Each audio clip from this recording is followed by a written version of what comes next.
ตอนนี้เพิ่นกำลังสิมาตัดอันนี้ออกเนาะพี่น้อง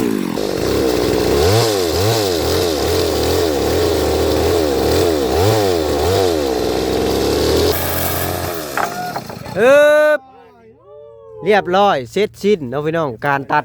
ไม้ทางหลังปิดจ็อบบ่มื้อนี้ฮะปิดจ็อบเลยทางหลังนั่นทางหน้านี่มือไม้มันบ่มื้ออื่นทางหน้าเลยสิเป็นมื้ออื่นบ่ล่ะยันว่าเฮ็ดงานรู้สนุกว่ามาสิงมาคือมื้อนี้นี่แหละแต่ทางหลังเนาะเอาพอดีสอดกับพื้นนะพี่น้องโธ่พี่น้องเอ้ยบ้านเบาสิ่งเปิดภาพมาตอนนี้ก็แอมแล้วเป็นที่เรียบร้อยเนาะ3ด้านนี่แอมแล้วเนาะพี่น้องเหลือแต่ด้านหน้าคือมื้อนี้สิแล้วบ่พอนี่หรือว่าจังได๋นี่นะเฮ็ดไปเรื่อยๆอ่านว่าบ่แล้วบ่มื้อนี้แล้วมันบ่แล้วดอก คำมื้ออื่นนี่แล้วเนาะอื่นต้องแล้วโอ้มื้ออื่นต้องแล้วเนาะพี่น้องนี่เด้เจ้าของบ้านเพิ่นกันเนาะพี่น้องโอ้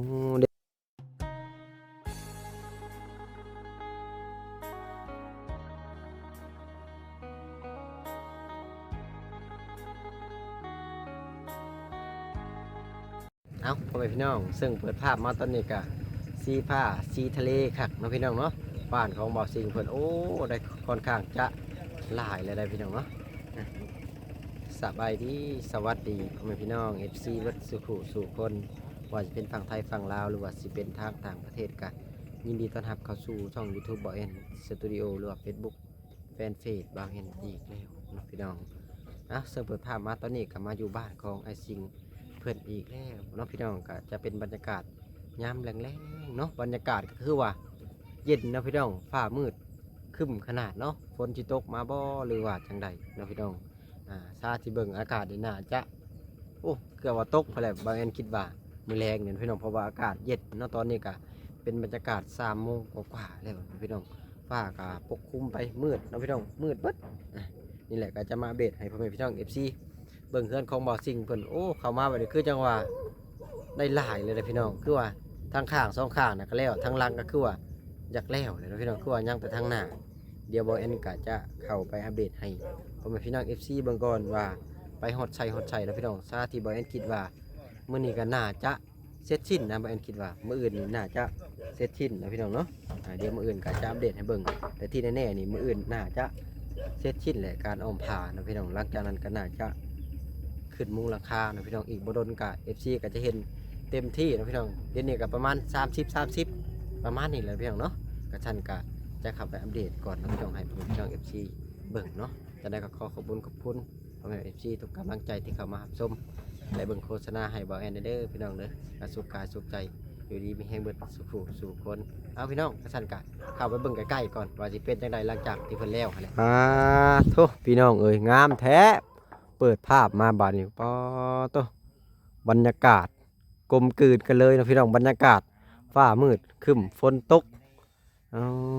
โธ่ห้ามบลีพี่น้องเอ้ยเข้าไปเบิ่งก่อนน่าจะแล้วได้มื้อนี้เนาะเปิดภาพมาทางนี้พากันเฮ็ดเพียงอันนี้ชาวบ้านนั่งเลยสู้เลยซ้ออยู่มายิงขึ้นงามมาได้เว้ยสบายดียิงขึ้นงามยิงขึ้นงามอยากได้แล้วเนาะอยากได้บ่อยากได้มันก็อยากได้อยู่ใจแล้วบ่แต่ว่าจักสิปลุกอยู่ไสตะบานเบิดเดินเลยบ่เบิดเดินอยู่ของปลูกหลายเห็นยามแล้วก็โตนั่นโตนี่เนาะได้จังว่าถามว่าถ้ามีบ่อนปลูกนี่ก็จะปลูกอยู่พอแล้วแบ่งมาทางบ่แอนแน่บ่แอนโหลดตั้งแต่เฮ็ดคลิปทำ YouTube มายังบ่ได้ปลูกอีหยัง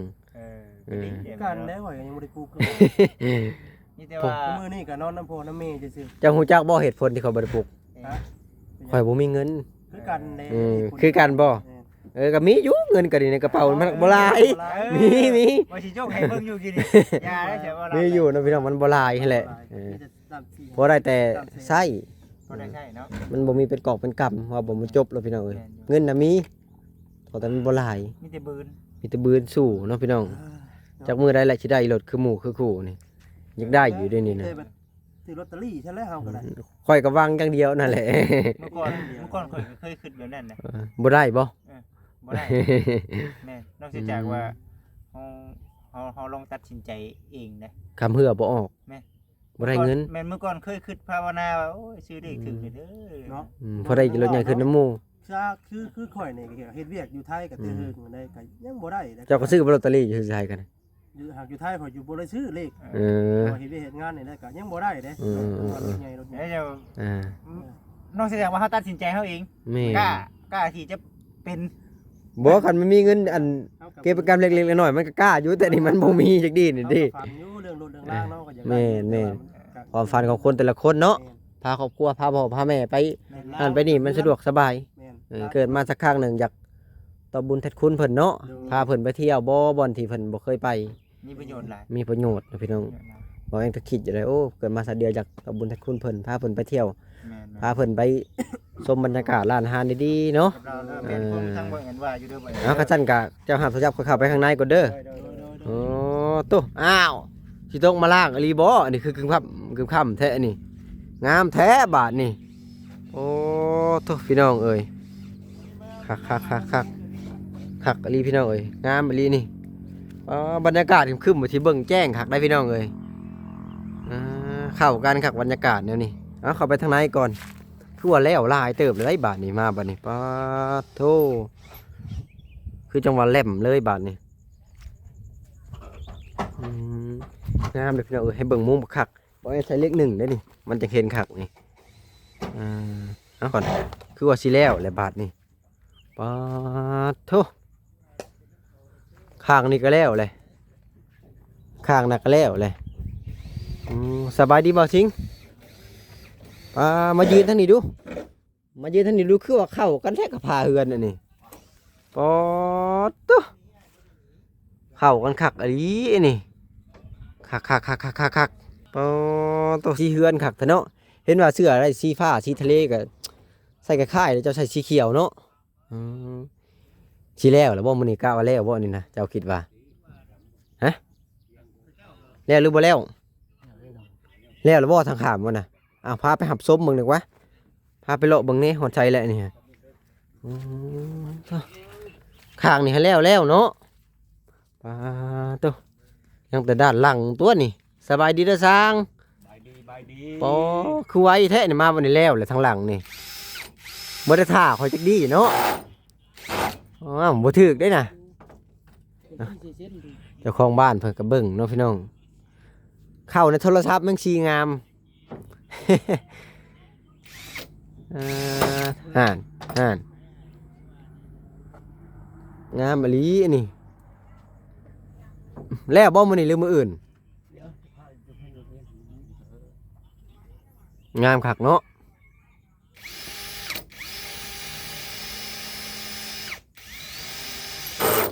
น่าตามตึกแล้วน่าเขาบ่ขึ้นยิงอยู่เทิงบ่แห้งบ่แห้งเลยเนาะ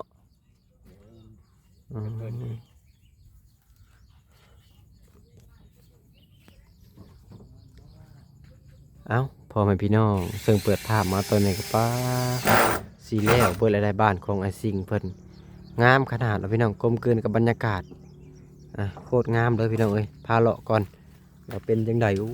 คักอันนี้จะเป็นด้านเหนือด้านหลังเนาะพี่น้องด้านข้างนี่ก็แล้วเบิดเลยได้หลังจากนั้นเพิ่นก็จะตัดออกไม้ในเพิ่นเหยียบอยู่ในตีนนะพี่น้องเนาะเพิ่นถ่ายให้แอมแล้วนี่แหละเหตุผลที่เพิ่นบ่ตัดก็คือเพิ่นเอาไว้เหยียบนะพี่น้องถ้าว่าตัดก่อนจะได้เห็ดห่างขึ้นอีกคักทางเบาซิงเพิ่นก็ยืดแน่อยู่งามบ่เราสีเสื้อเพิ่นก็คือกันแห้งอยู่เด้อพี่น้องมื้อนี้โอ้คักแล้วบาทนี่คักคัก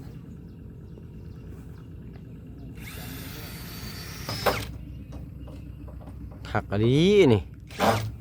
เจ้าของบ้านเพิ่นก็ยืนเบิ่งอยู่น่าเสร็จชิ้นแล้วบ่หอบวันนี้นะทางล่างนี่แล้ววันนี้ฮะมือนี่แล้วบ่คิดว่านี่แล้วน้องอื่นเนาะอื่นแล้วว่ามือนี่กับเพื่อภาพนี่ก็มาเติม1หัวจักนี่ตอนนี้ตัดตอนนี้ครับพี่น้องหลังจากที่เป็นแอมแล้วผมจะตัดตัวนี้ออกได้บาทครับจับบ่ทิ้งจับว้ายงามพี่น้องงามสีเขียวแบบปล่อยๆเลยสีฟ้านะพี่น้องหรือว่าสีทะเลนี่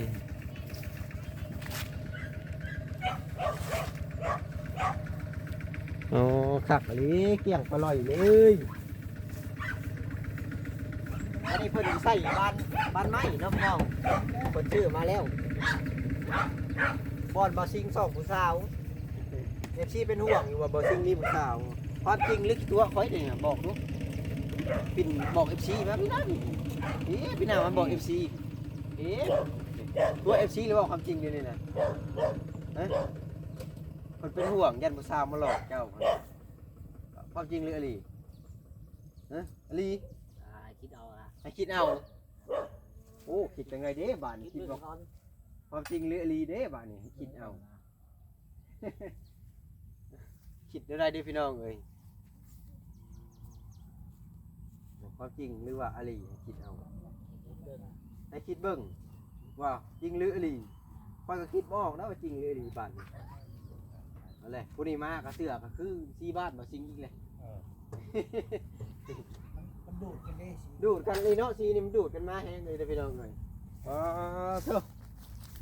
ให้เบิ่งบริเวณรอบๆก่อนผู้ใดก็คือมักใส่เสื้อสีนี่แท้พี่น้องนี่แหละเถอะสีเสื้อบ่สิ่งเนาะพี่น้องคือกันกับสีบ้านเพิ่นเลยพุ่น3คนเลยได้มื้อนี้สีเสื้อคือกันนี่ งามเนาะ งามบ่ งาม แหลมเลย งามเนาะพี่น้อง งามแล้วสำชิอยุผู้เดียวเนาะเจ้าว่าบ่ สบายเลยจะเอาเมียก็ได้ มีผู้สาวเลยเพิ่นเว้านะ หัวได้คันว่าสิเอาก็เอาได้เฮือนงามแล้ว นั่น เนาะ เอ๊ะเงือกหัวอีกทางนี้เนาะพี่น้องยิ้มเป้ยเป้ยมึงได้ผู้โอ้ยิ้มเป้ยทางนี้ ก่อนออกไปบ้าน โอ้ได้บ้านนี่ชมผมก็รอ แต่ก่อน เป็ ยั น ง คนใหม่เด้ มยุมะยะเนาะอืม บ้านนี่งามไปเบิดบ้านนี่เฮือนก็งามคนก็งามเห็ดมันงามบ่ได้แล้วมันยุมายะบ้านนี่ อย่างงี้เลยบ่พอแล้วเว้า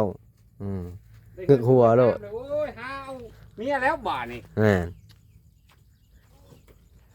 หักแล้วบาดนี้ งามแล้ว แย่งซอยเด้อแย่งซอยหน่อยเด้อ โอ้แย่งก็งามแล้ว งามเนาะ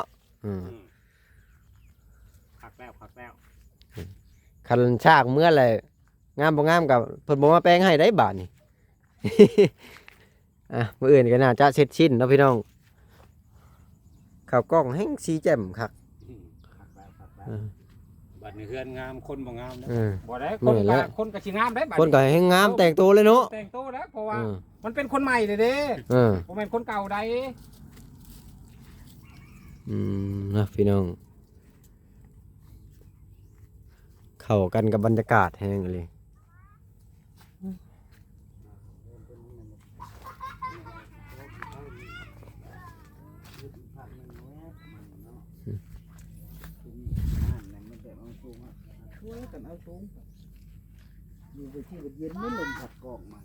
มันบ่หวังเนาะ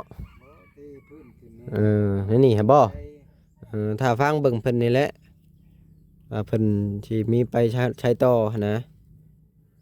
ก็คือหลายๆคนก็ถามมาอยู่ว่าเป็นหยังบ่ก่อมาโพดมาก่อผิดว่าก็คือเพิ่นให้เฮ็ดแบบนี้เนาะงบเพิ่นทำนี่เฮ็ดแบบนี้เนาะซำนี้ก็เหลือแล้วนะ โอ้ก็รู้แล้ว เตียงเพิ่นชามเตียงเนี่ยออกมาปะนี่ก็บ่เต็มนี่ แม่นล่ะ กันเอาเมียกับบริญญาซื้อตะลึงหรือตะลึงซ้ำบ่แซ่นแล้วว่าหากันบ่ซิงเอาเมียบริญญาซื้อตะลึงให้เรานะซื้อตะลึงหน่วยแล้วแม่นน่ะ แล้วคิดถึกได้บ่แซ่นนี่เอาฮอด3คนพุ่นเลยเนาะ บ่แล้วผู้เดียวแต่ว่าเอาลูก3คน โอ้ตะลึงซ้ำหน่วยเด้ เจ้าของแล้วก็นั่งยิ้มเป้ยอยู่นี่ โอ้ยเราได้เฮือนงามเราก็ยิ้มเปื่อยๆแล้ว แม่นแหละหลังจากนี้ก็มีเปลี่ยนแปลงตัวเองนั่นแหละคักแล้ว กันจะได้ลูกได้เมียก็ขยันและเฮ็ดเอาแล้วมีหยังก็ได้เพิ่นซอยมันก็ซอยให้มื้อตาอ้าปากได้ซื่อๆได้เพิ่นบ่ได้มาแต่งเมียให้ได้บ่ได้หาเงินแต่งเมียอีกนะบาดนี้ ตัดน้อยก็นั้นแหละเนาะเนาะ แม่นแหละเฮ็ดหยังก็เฮ็ดแล้ว นี่มันสินานได้จุบกระดองนี่ตัดน้อย คุจิโร่ว่าตุเนาะคุจิโร่แต่งเมียนี่ก็ซำบ่ว่าแหละ สามนอนก็คนบดเงาไหม้คนกินเอาไป งามดีคักงามพี่น้องเอ้ยเพิ่นสิไปตัดทางหน้าก่อนไปเบิ่งให้พี่น้อง FC เบิ่งเพิ่นตัดก่อนนี่แหละ วางแผนสิตัดทางนี้เนาะพี่น้อง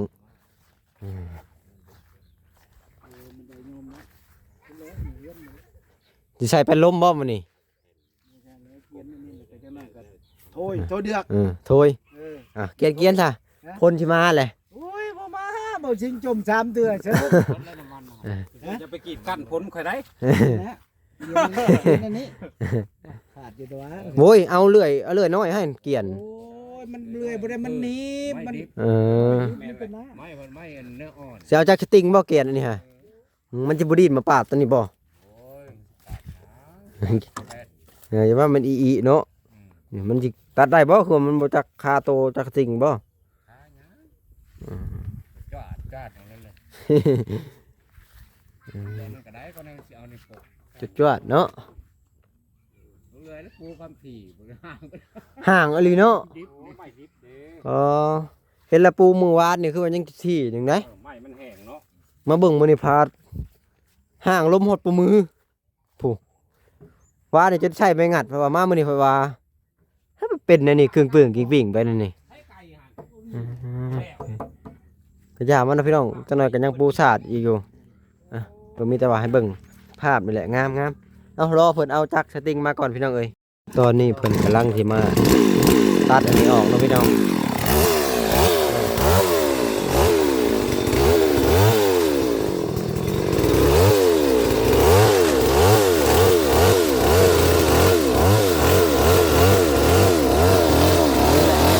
ตัดออกแล้วพี่น้อง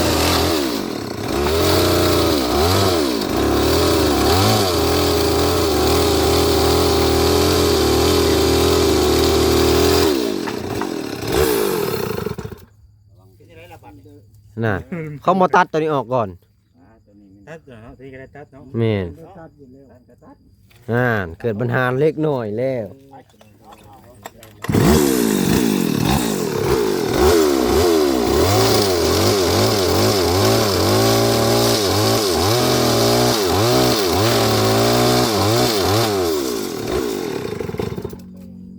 จักไข่รถเนาะ จะได้ระบาดทันใหม่ดีพี่น้อง พ่อแล้วบ่บัดนี่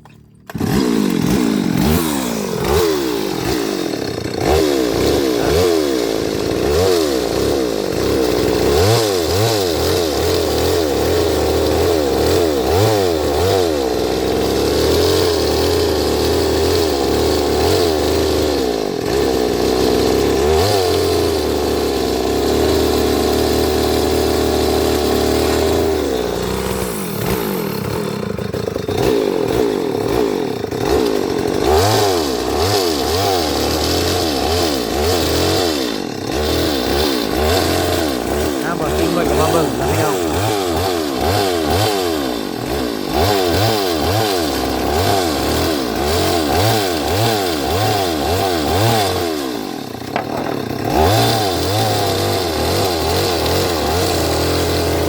เก็บแล้วทั้งนี้เก็บจะได้พี่น้องเลย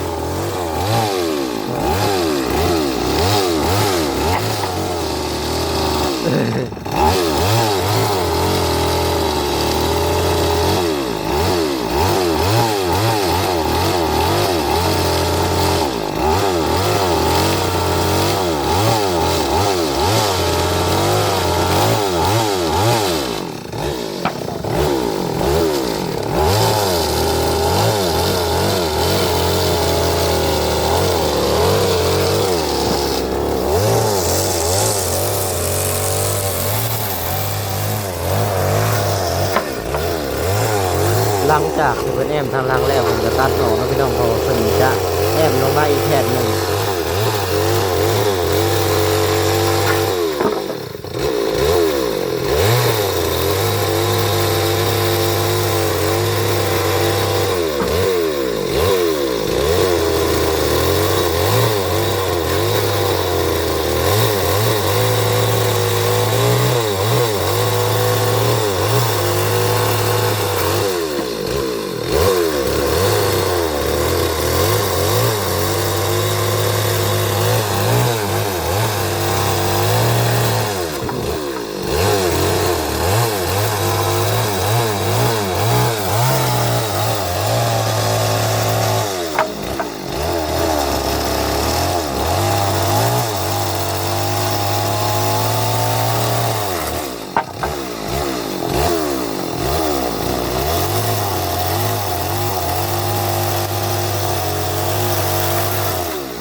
มือกองพี่น้องเห็นแล้วนะ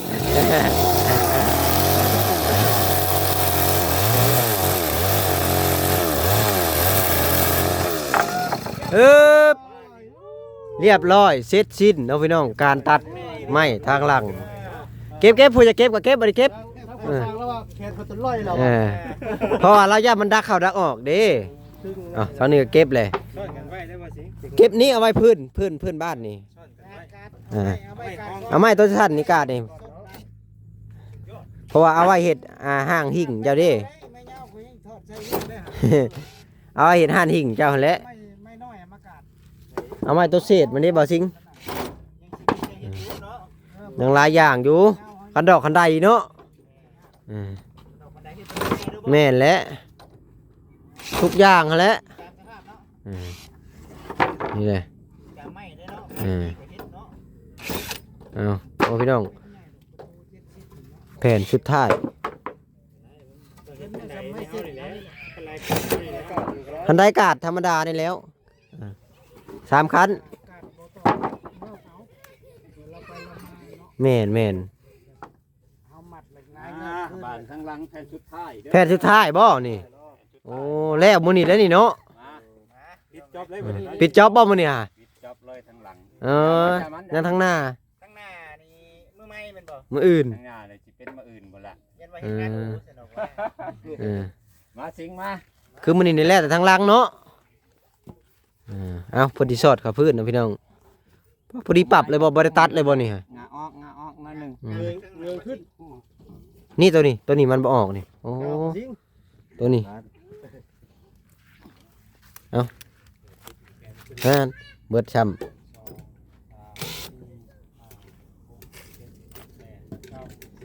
บาเม่นก็ได้นะบาเม่นก็ได้ เดี๋ยว บาเม่นจงแต่มันห้อยนี่ก็ได้ พอดีเป๊ะเนาะ11 แผ่น ผ้าเฮาเนาะ ทอดรถอันนี้ ซึ่ง2 มัดกับ 1 แผ่นนะพี่น้อง เอาลง เอาลง จะเมียนสิงจะเมียนจับคือแข็งแทบบัดนี้มันคือบ่ออกบ่แม่นตัวนี้บ่ พอทอดแล้วจงแต่2สดเนี่ยมันง่ายมันคากับเกี่ยวมันเด้ พี่มันคาตัวส่วนพี่ต้องเงิ้งตัวนี้ขึ้นพร้อม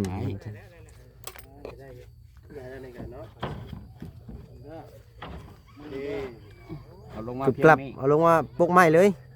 นี่แหละเพียงไม้นี่แหละเอาลงเวียง เอาลงเท่าน่ะ ลงเวียง เอาลงให้ปกไม้เลย ลง ไม่มันกุ้งนี่ เอาลงขยับลงมาลงได้ โอเคแผ่นสุดท้ายแผ่นท้ายสุดเนาะพี่น้องเนาะไม่เถอะ มาตัวกลางมันเอ็นเด้ แหลมเลยบัดนี้ตัวเบิ่งมุมไกลๆพี่น้องเอ้ยแผ่นสุดท้าย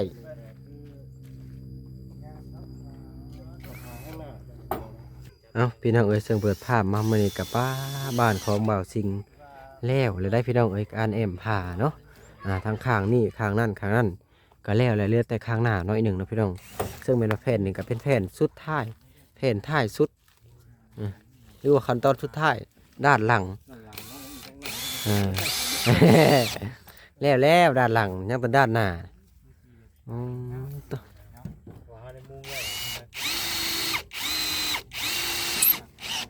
ขักเนาะแนวยิงบ่อแสนนี่ก็ขักอีหลี มือในมุงบ่ช่าง อยากได้เด้มื่นได้มุงโอ้คักแนวยิงบ่อแสนนี่สุดยอดเลยคอได้เนาะสวรรค์บ่อแสนนี่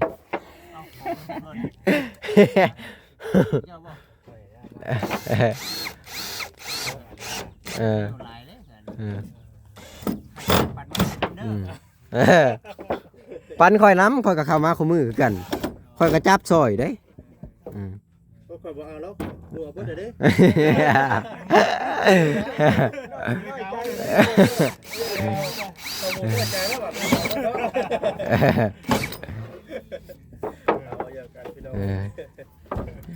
บ่สิรีบ่เอาข้อยก็บ่เอาคือกันข้อยก็ได้น้อยใจอีกเด้หมู่บ่เอานำจะเอาแต่หมู่โอ้บ่เอากันข้อยก็ได้เอาแต่ผู้เดียวว่ะเขาก็บ่เอาข้อยก็ได้ โอ้ยยาได้ ก็ดีใจน้ำ เออ บ่แล้วผู้ได้มันดีใจได้ผู้บ่ได้นะมันบ่ดีใจ บ่หยอกกันเน้องพี่น้องพอได้หัวเออเล่มเลยบ่สิ่ง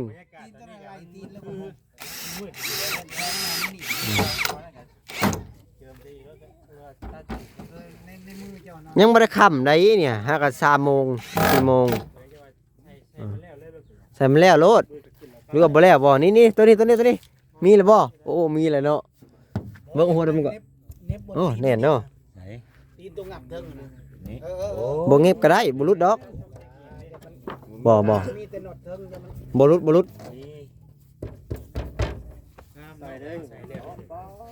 คักเนาะพี่น้อง หน่วยเก็บกู้เขานี่ก็ไว ป้าหันแล้ว เดี๋ยวบ่แอนสิให้เจ้าเฮ็ดหิ่งฮู้จักบ่คำว่าหิ่ง บอกว่าจะมาห้องคนตีจักไปทางไหนโอ้ว่ะ โอ้เก็บไว้เบิดเลยนะตัดลงมาปรับเก็บปรับลงมาปรับเก็บปรับ ไปทางไหนล่ะโอ้ว่ะ พ่อแม่พี่น้องสำหรับคลิปนี้ก็บ่เป็นหลายเด้อพี่น้องเอ้ยฝากพ่อแม่พี่น้อง FC เบิดสู่คนฝากเข้าไปกดไลค์กดแชร์กดติดตามเพื่อเป็นกำลังใจให้เบาแอนเด้อสุดท้ายนี่ก็ฝากพ่อแม่พี่น้อง FC ฝากเข้าไปกดไลค์กดแชร์กดติดตามเพื่อเป็นกำลังใจขอตัวลาไปก่อนเด้อพี่น้องเอ้ยสบายดีอยู่ดีไปแห้งเบิดสู่คนพี่น้องเอ้ย